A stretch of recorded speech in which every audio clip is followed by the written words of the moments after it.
Didi, Tati. I know you're gonna dig this. You remember Senegal? But you can listen to God. Did you work yo but I can't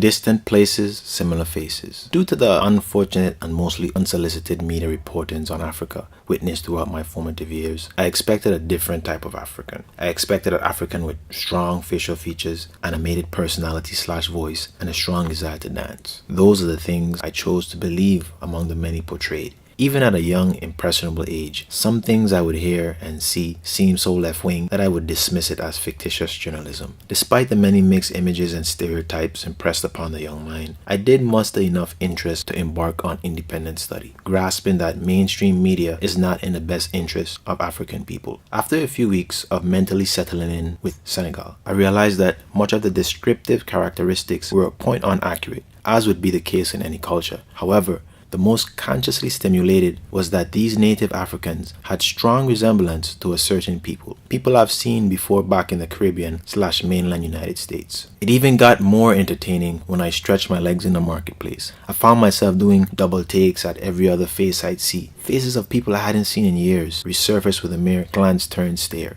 I even got paranoid at one point in time after seeing one very familiar looking African man and said to myself, "What is my landlord doing here? Is he following me?" After my imagination had some fun with me, I realized that Africa is home to many who, for reasons due to fictitious journalism coupled with post-traumatic disorders from the transatlantic slave disaster, would never give such an experience a chance to manifest. The African experience is one to be had. It's like one grand family reunion. I can almost guarantee that you can find at least 4 Africans here with strong resemblance of friends and family elsewhere. Matter of fact, I can guarantee that if you wear traditional clothing and mix within the market scene, the difference will not be identifiable. You actually would have much difficulty proving that you're not a native African. You will find that people will guess your place of birth to be a dozen African countries before you having admitted to them that you are from the US or its Virgin Islands territory. The reality may currently be that geographically we have been separated, but despite the distant places, do trust without a shadow of a doubt that there are still similar faces.